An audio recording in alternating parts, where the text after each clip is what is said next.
Hi, today I've heard of the Redmi Note 11 Pro and I'll show you all the box accessories with which our device comes.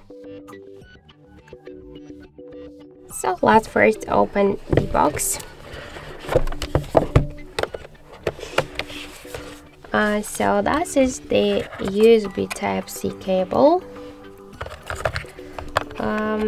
Also I got here the charger brick, the Xiaomi original adapter with all of the specifications.